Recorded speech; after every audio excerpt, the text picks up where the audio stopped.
righty. When you're ready, Ron. Okay. Good evening, everyone. I'd like to welcome you to the March 13th school board meeting of Beechwood Independent Schools. Mrs. Reed, would you mind taking roll call? Sure. Mrs. Berger? Here. Mr. Hood? Here. Dr. Savignano? Here. Mrs. Slate? Here. Ms. Stricker? Here. Okay. Thank you to all the staff members that are present. Do we have any recognition of guests? No recognition this Okay. month. It is the time for public comment. Andy Cullison, you have the floor. Yes, sir. Well, I've never done public comment before. Am I addressing the board? Am I addressing? The board. Yeah. So, thank you all for having me here or allowing me to speak. My name is Andy Cullison. I'm actually a Beechwood alum, class of '97. I am a Beechwood parent. Got a kid in 9th grade, a kid in 6th grade, so I'm Charlie. And first, I just want to say I appreciate what you all do. I've served on governing boards for institutions of learning, mostly in higher ed, and I know that when you serve on a board, when things go well, no one thinks it's your responsibility, and when things go bad, they think it's your fault. And so I want to preface this by saying, I think we should do a lot of good on the things I want to talk about, and I'm not going to be one of those angry, ranting parents, but I did want to talk a little bit about bullying. I have a handout.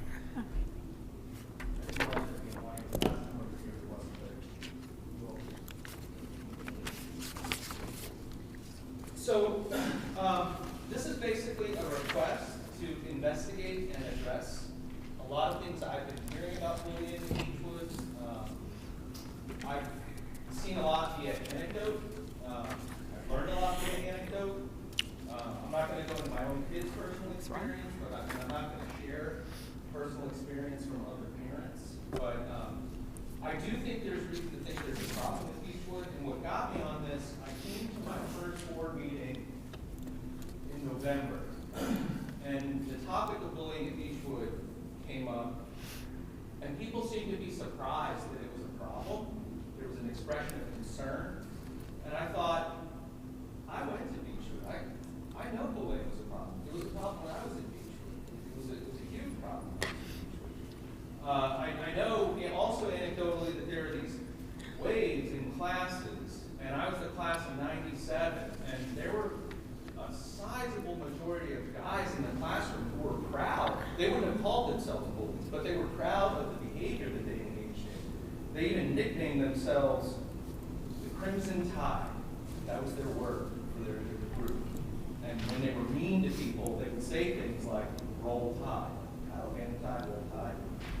I was a victim of bullying on several occasions, and the weird thing was, I was a kid you wouldn't have expected it to be a problem.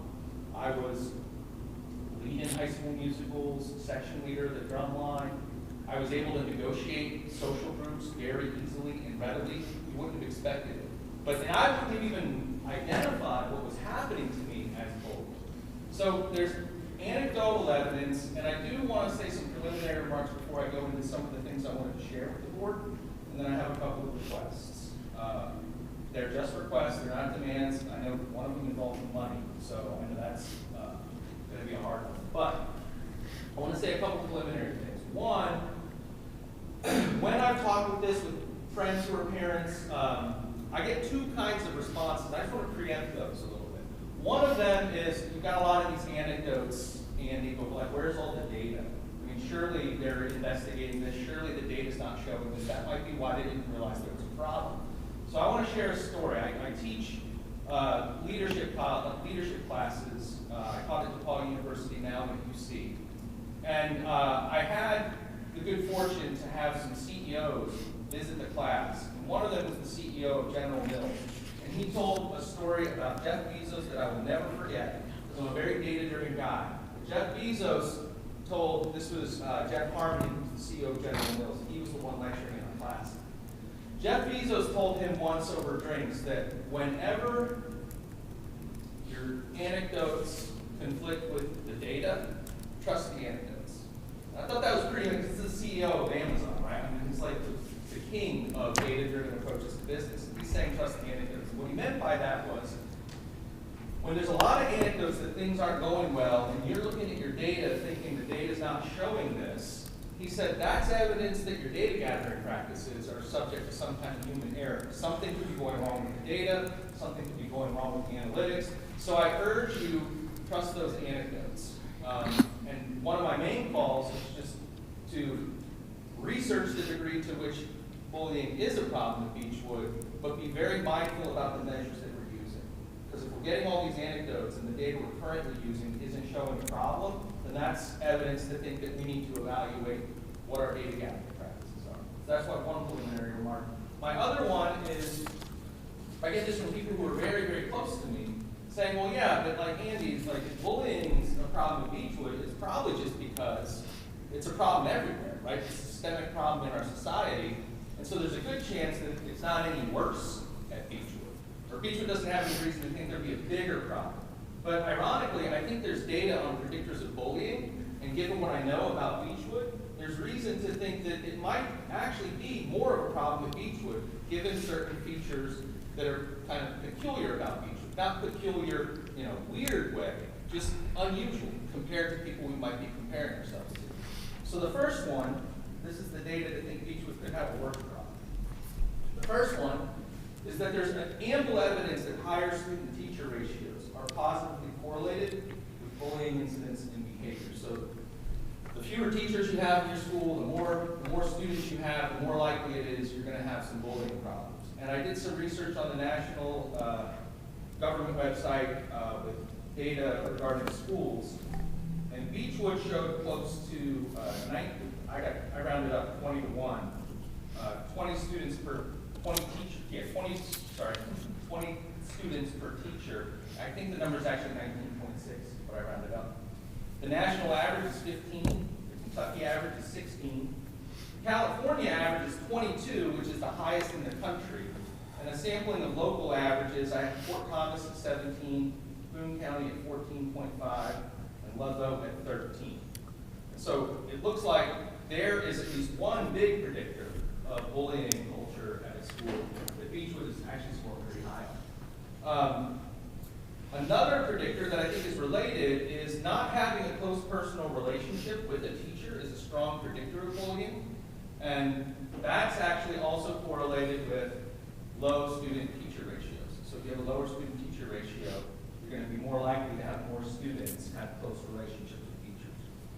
Another one that I found super interesting was socioeconomic stratification is a predictor. And what I mean by socioeconomic stratification is you have a wide range of income levels represented in the school.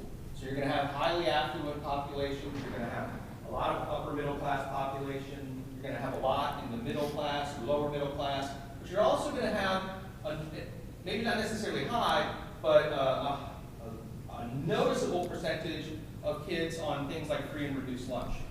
And apparently there's a lot of data that this can result in a kind of bullying culture. And I can go into details, there's hypotheses as to why that's the case, but I know I'm already probably talking more than you would like public comment to go. So I want to be respectful of your time. A fourth predictor, moral disengagement. So moral disengagement is, I was going to read a passage from one of my favorite authors, C.S. Lewis. It's the first passage of Mere Christianity, is a great example of what moral disengagement is. But basically what it is, it's people who morally disengage have a moral code. And so in most circumstances, you would see them as being a morally upright person. But when they morally disengage, they come up with an excuse in that moment why they don't have to follow the code for this specific case. And that's the thing I think people misunderstand about bullies, is they generally come across as nice kids. But there's one particular kid in the class that they feel entitled to not treat that person in a certain way, and they have moral reasons, they have moral arguments for why they think that's okay. And so that phenomenon of moral disengagement, that's why I think it's hard to spot bullies, because they tend to look like really good, nice kids. And that's why whenever I hear a story or tell a story, I always hear things like, gosh, so-and-so did that? I'm shocked. They seem like such a nice kid. They come from such a nice family, right? Those kinds of things. But that's because what's happening in bullying is in a very specific case. They've given themselves an excuse. So, my requests, these are modest, humble requests, not demands, because I know at least one of them involves money. But hire more teachers. That seems to be a low-hanging fruit solution. The other thing I like about that can lower the student-teacher ratio, that can maximize the chances that students get that closer personal relationship. The other thing I like about this solution is it's not necessarily just a bullying addressing solution, right? Lower student-teacher ratios benefit all students.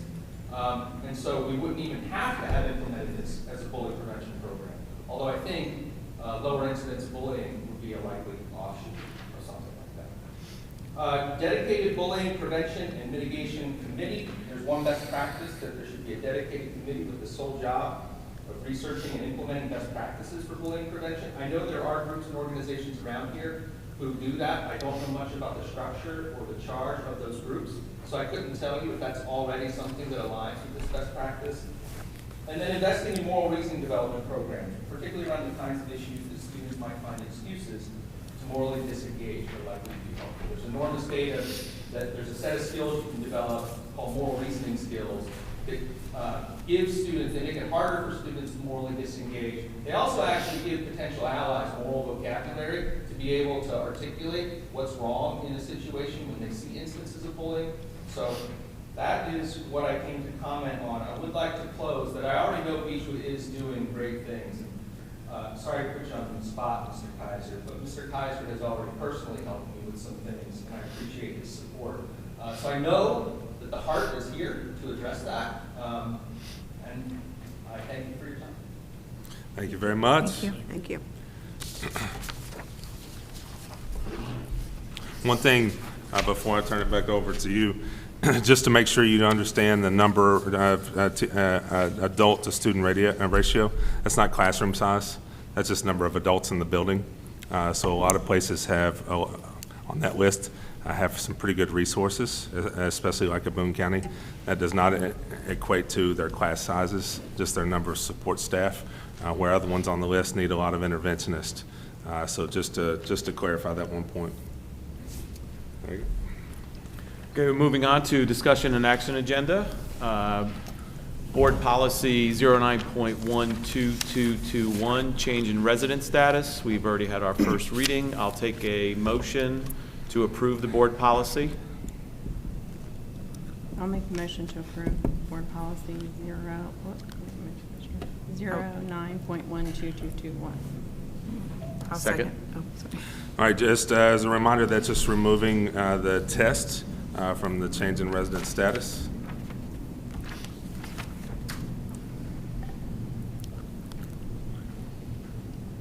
Oh, sorry. Mrs. Berger. Yes. Mr. Hood. Yes. Dr. Salvagnano. Yes. Mrs. Slate. Yes. Mrs. Stricker. Yes. Sorry. Okay, our second one is board policy 09.12222, non-resident students moving into the district. Again, first reading on February. I'll take a motion to approve the board policy. So moved. Second. All right, removes testing requirements from the tuition process, changes the $25 fee to once you are accepted as opposed to processing, and adds the statement about being in good standing. Mrs. Berger.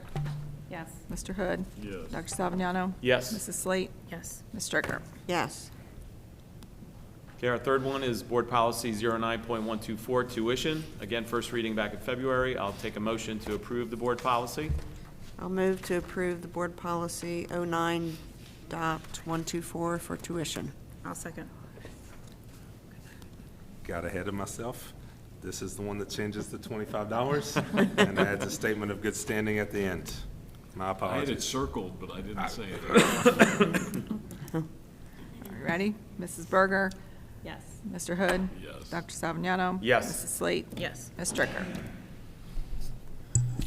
Okay, our next one up is Council for Better Education, HB 9, litigation resolution and invoice. I'll take a motion to approve the council.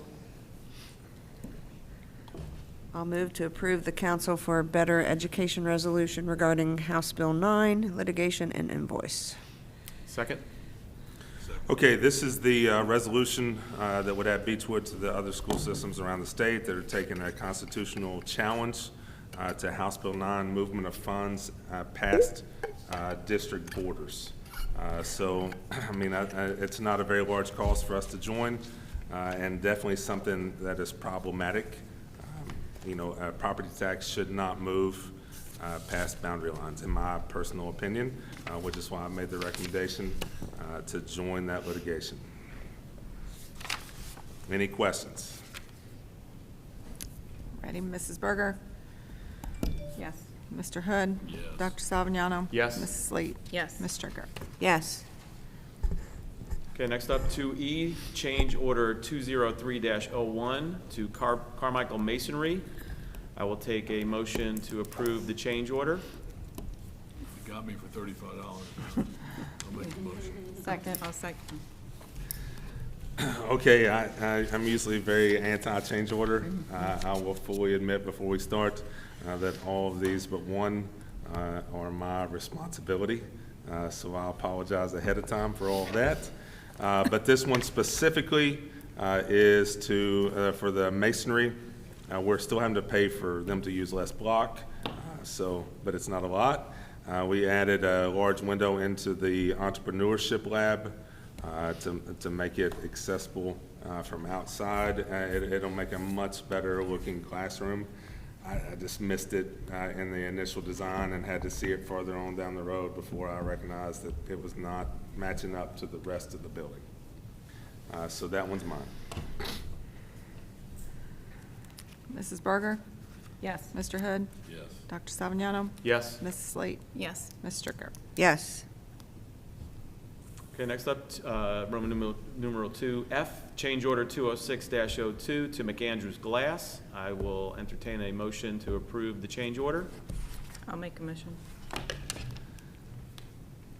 I'll second. All right, the first one removed the block. The second one, this one adds the glass back in. Same classroom. Mrs. Berger? Yes. Mr. Hood? Yes. Dr. Salvagnano? Yes. Mrs. Slate? Yes. Ms. Stricker? Yes. Okay, next up is G, change order 206-03 to McAndrews Glass. I'll entertain a motion to approve the change order. I'll make the motion to approve the change order. I'll second.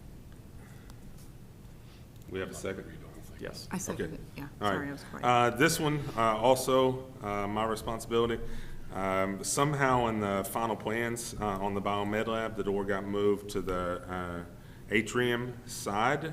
That is absolutely in the way of things that we have planned to go in the lab.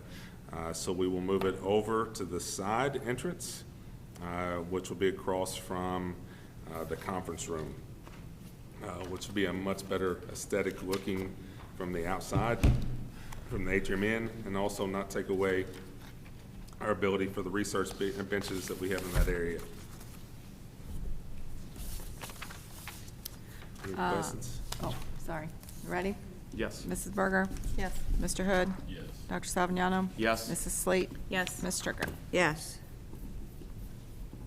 Okay, H, change order 209-01 to CDI Flooring. I'll take a motion to approve the change order. I'll make the motion. I'll second.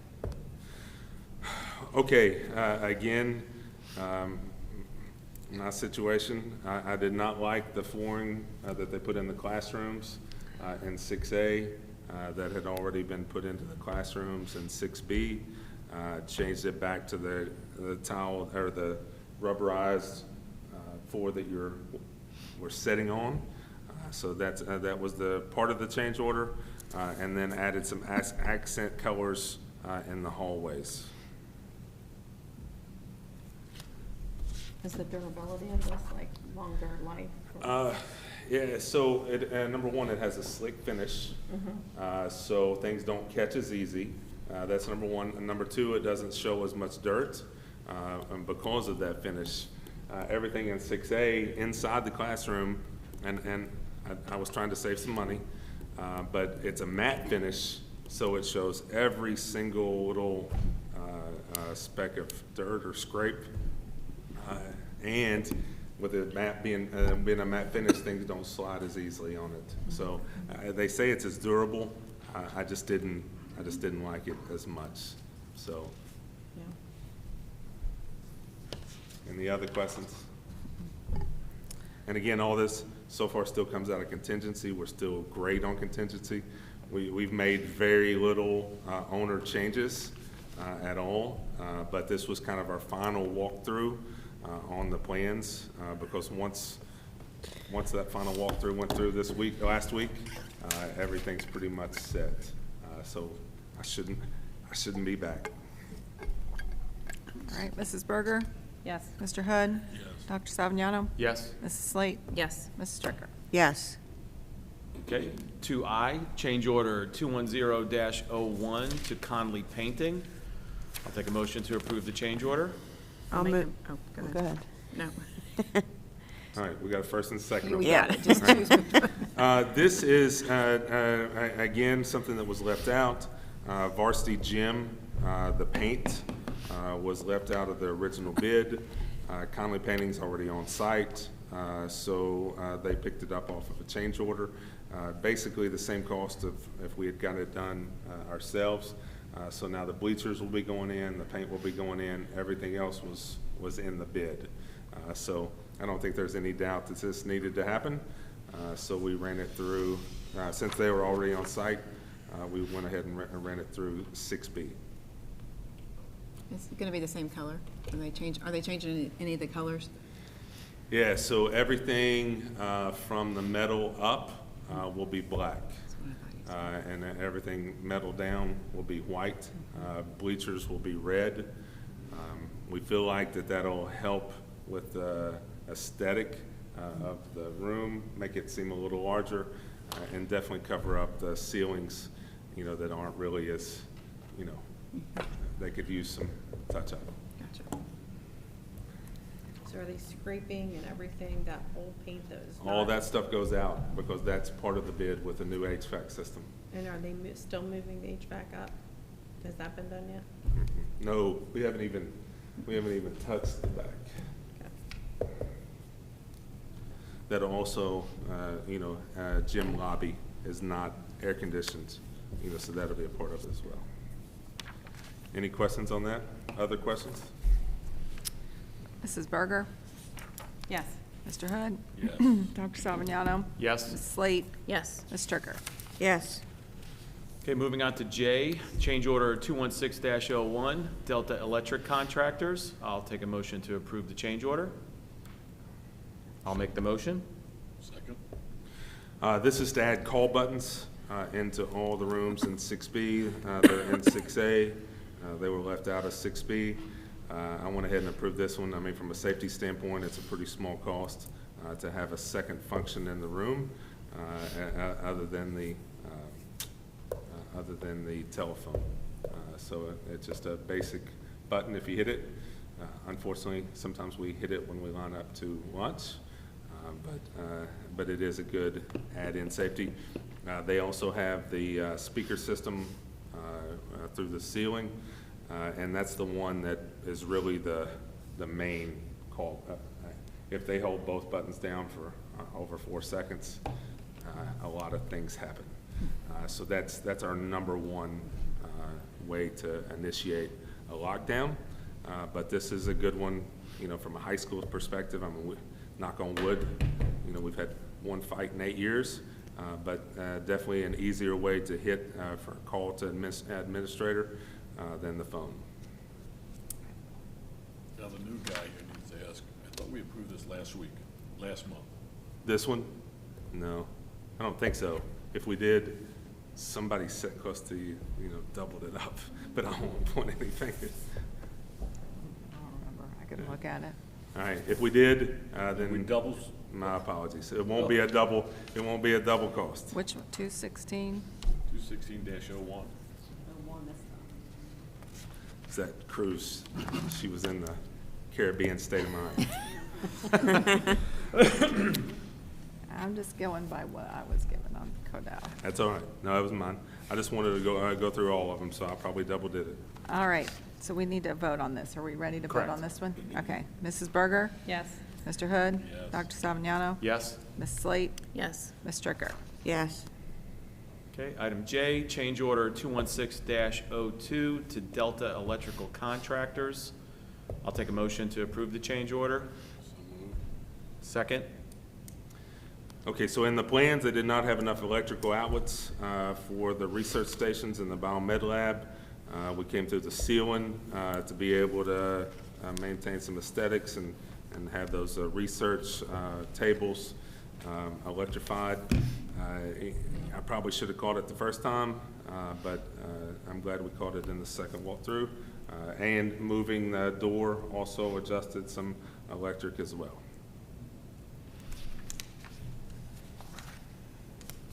Mrs. Berger? Yes. Mr. Hood? Yep. Dr. Savignano? Yes. Ms. Slate? Yes. Ms. Stricker? Yes.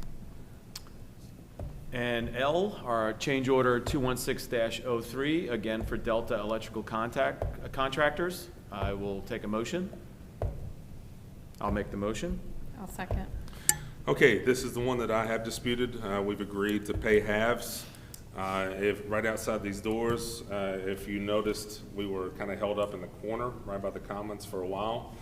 They found an electrical box that they did not catch in the initial walkthrough. That electrical box had to be moved. They wanted to put the whole charge on us. I don't think that was right for the whole charge to be on us, so we've negotiated a half payment.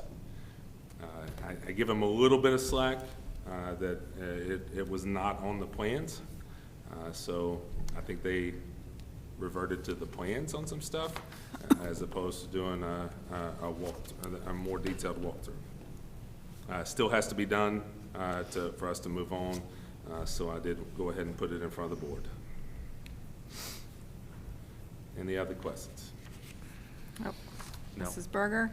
Yes. Mr. Hood? Yes. Dr. Savignano? Yes. Ms. Slate? Yes. Ms. Stricker? Yes. Okay, moving on to our consent agenda, I will take a motion for approval to adopt the consent agenda. So moved. Second. I'll second.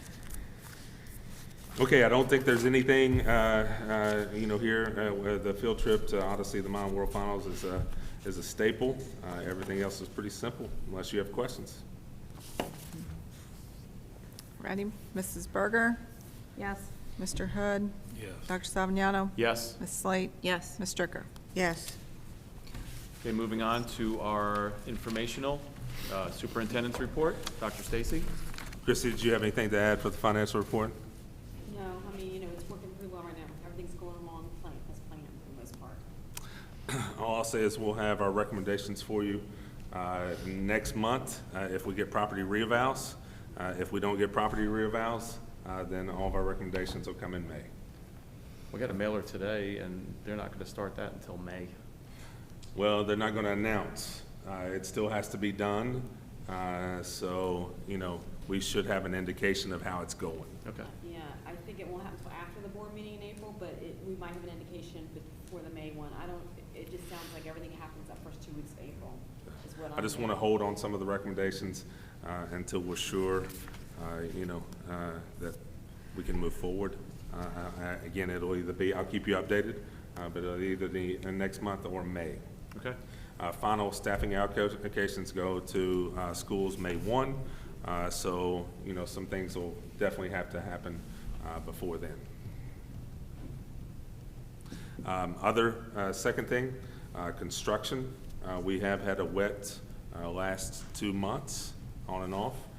A lot of people want to know, we are still technically ahead of schedule. We're just not a month and a half ahead of schedule the way we were in late November. The big date, Brad walked around with me just before the meeting, the big date is April the 10th. We need steel being set before that timeline. I don't think that we'll have a problem being there, but that is our next big checkpoint as far as are we staying on time. Obviously, things will pick back up in the spring and summer, and I think we can get back ahead, but that is the big point right now. Areas of concern. The auditorium, the auditorium walls, I mean, they're pretty extensive walls. The number of block layers, because we have projects going in front and behind, same crews. We needed double block layers out front. That has not been the case the last 2 weeks. So we had some pretty good conversations over the last, few days, and they promised us a double crew for the rest of this month. If they have a double crew for the rest of this month, then we're in really good shape, and we're way ahead of April the 10th for steel, because block has to be laid. Those walls have to be completed for the next round of steel to come in. Then you'll see them move over, lay 2 rounds of block on everything on the second floor. Then they'll pour that floor, and then those walls will start going up. So you really want to be watching for 2 things: steel being laid and seeing block from Beechwood Road on the second story around April the 10th. If that happens, we're in good shape. Everything else seems to be going well. Even running 2 projects, I think we're in pretty good shape. Our goal is to try to get the back project done before graduation, have graduation, and then turf will start the Tuesday after graduation. That's the current plans right now. Turf will take at least 6 weeks, and that's probably best case scenario, because we're probably going to recommend that we remove 5 inches of rock from the existing turf. I do not think it's appropriate for longevity of turf. I don't think it's the right grade to be able. I think that's where our drainage problem's coming from. We've had 2 independent companies. Yeah, so smaller rock that was probably cheaper. It's too deep, it's too thick. So as water happens, either it's not letting everything seep through all the field the way it's supposed to, which causes more of a runoff, number 1. And number 2, those little pebbles kind of work their way to the top and filter over and make it even more dense on the sidelines. Both independent reviewers agreed. We've taken samples 2 different times. That seems to be the case. And let's just say there was no problems with the field whatsoever. And we're lucky that, we were offered a settlement on that from insurance. But let's say there was no problem. We would still have a drainage problem after 6.5 years. So I just don't want you to be setting 6.5 years from now, the turf be great, but have the same drainage problem. So if we're going to take it off, it's going to be my recommendation to take 5 inches of rock out, put larger rock in that drain better, and then hopefully we can shore up that drainage issue for long term. The other problem, and I do not recommend, is the piping down here. The drainage piping is just smaller in size than like up top. Up top you have a 4-foot drainage underneath that whole field. A lot of water can move very fast through that field. It can take 8 inches of rain, and you can play 5 minutes after it stops raining in an hour. 8 inches in a rain in an hour and still be playable 5 minutes. Down here, you couldn't take an inch of rain in an hour and maintain play today. So we got really lucky throughout the season, but that'll start the first day after graduation. And then we'll move forward and try to have that done by the time dead period ends. What's the size of the pipe down here? About 2 feet, about half the Half. size. And what about the drainage issue that was coming from this side? Well, right, so you have, number 1, a crown that pushes everything to the side. Number 2, you have a hill, all right, all this paved area, so water runs down and diverts down into the field. And then number 3, the whole parking lot drains this way as well. That's the part I'm talking about. Yeah, This so drainage. the wall will have a drainage system in it to catch. And then we're gonna trench in right where the asphalt meets the track. We'll trench in, and that'll be a drainage system that'll connect to the drain underneath the field. That'll divert any water that's coming down the ramp into that drainage system. Should be significantly better. And will building that wall be helpful to that too, since you're going to have that additional? Yeah, so at the wall, even though there is an aesthetic aspect to it, it's still curved to catch the water as it comes down off the parking lot. Mr. small rocks, you got to, but it's still on us to change it. I'm sorry? It's still on Beechwood to change the rocks. Yeah, yeah, I mean, if they had been the contractor way back, when. Was it 2 installs ago, the original install? Original install. Original install. And I didn't catch it. I didn't even really think about it because we added, we extended the field on both sides and we added extra drain lines in. So, I mean, like we never even dug down into the rock to necessarily see. It had a good density to it. And you have some thin rock on top. You want about 1 inch of thin rock. Then you want larger rock that help drain water. All right, we've got about this much small rock, and it's just not getting through. It's just compacted over time. I mean, it just compacted over time.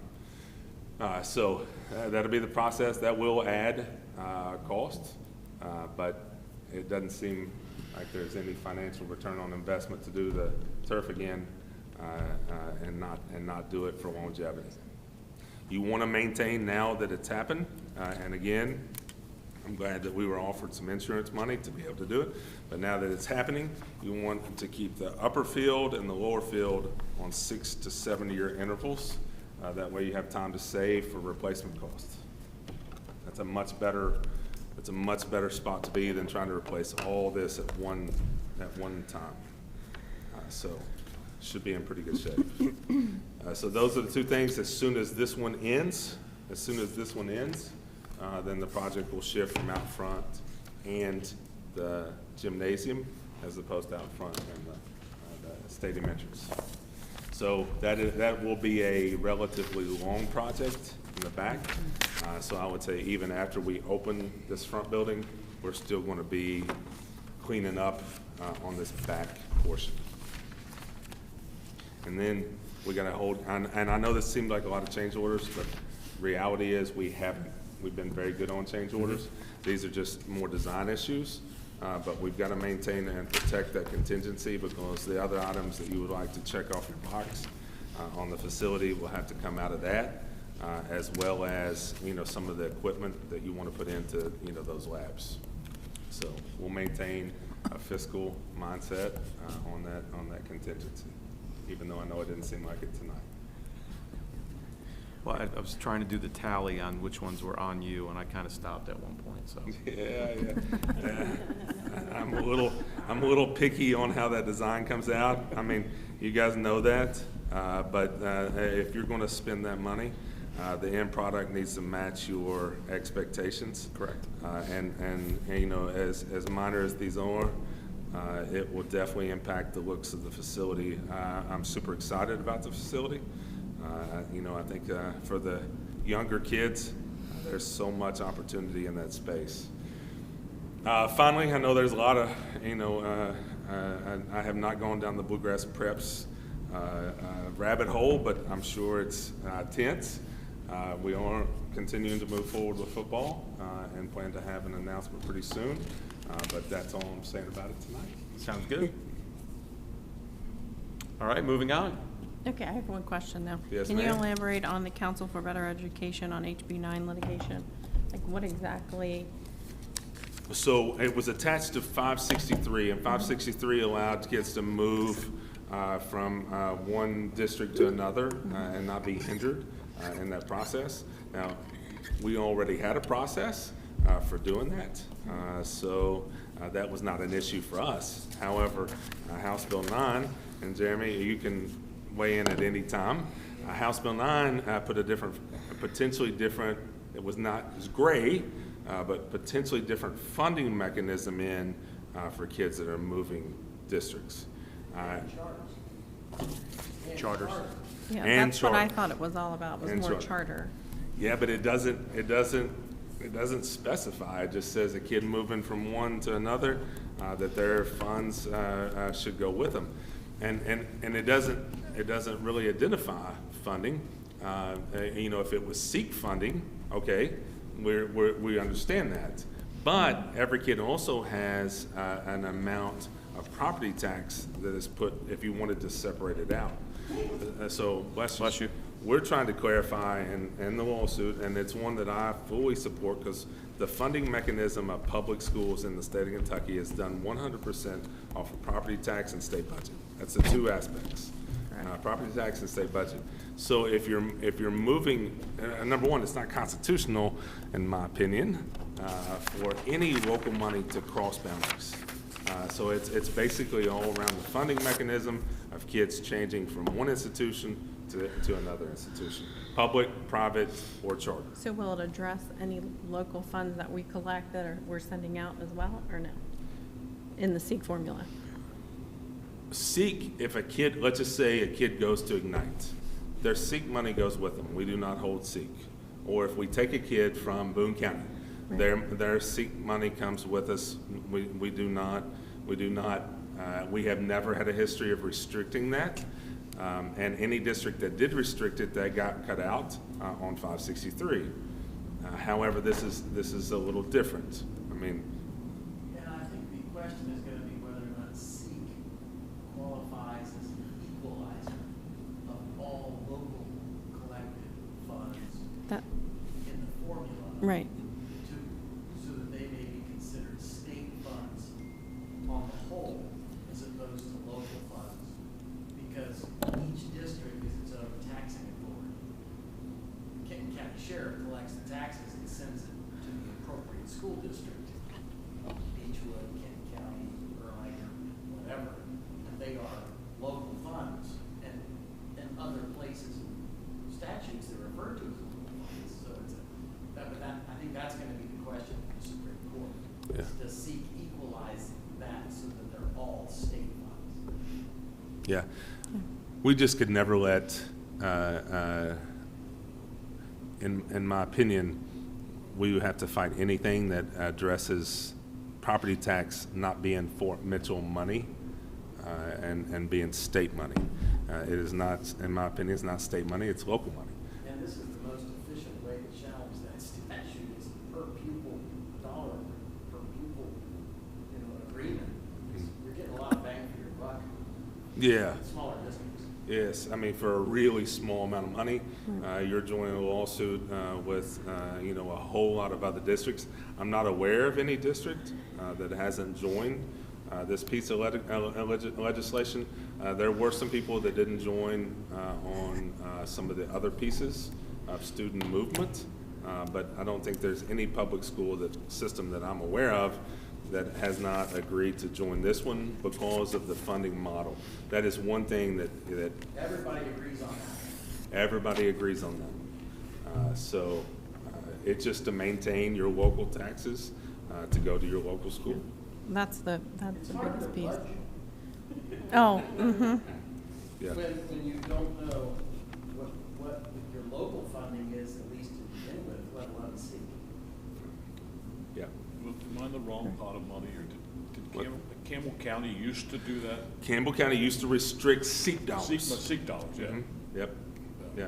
And now, unless it was a staff member's gift, they would release a staff, but they wouldn't release a tuition.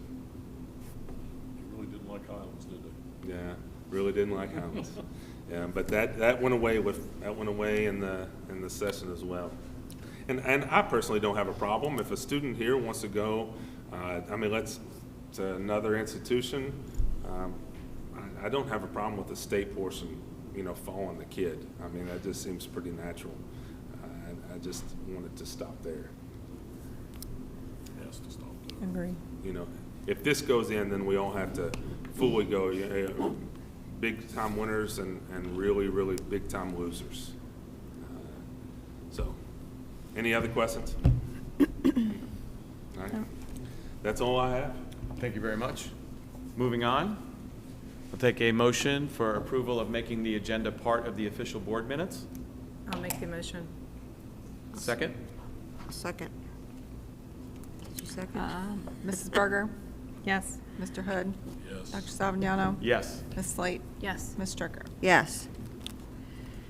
Okay, and then conclusion, do we have any other business? Anybody have any topics to bring up? Any good news? Elementary won the regional quick recall tournament, so we'll probably invite them next month. Excellent. Softball, baseball start this week.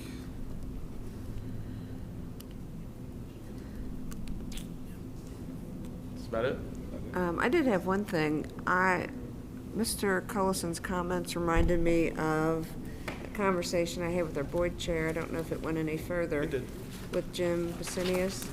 For those of you that were here, we did training with him 2 or 3 years in a row.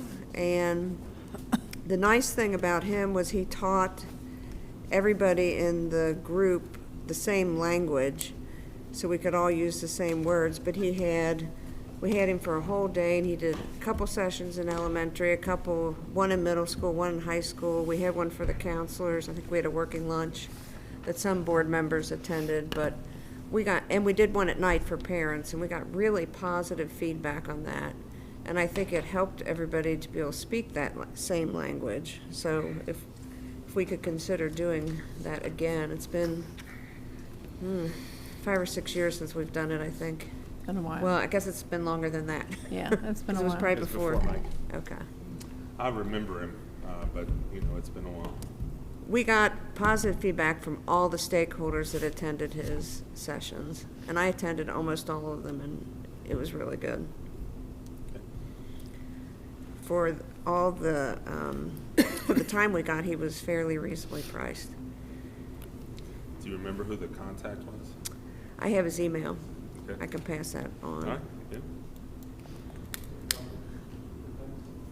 Good news, the band, along with all that were great, distinguished the KMEA assessment and KU, the middle school band as well.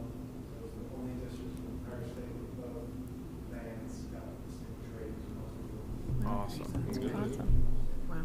So that was good. And then we had our business entrepreneurship minor that I think the KU last week, we did in the competition. So Colonel, big first place prize. And this is the one that got the classes. That's it.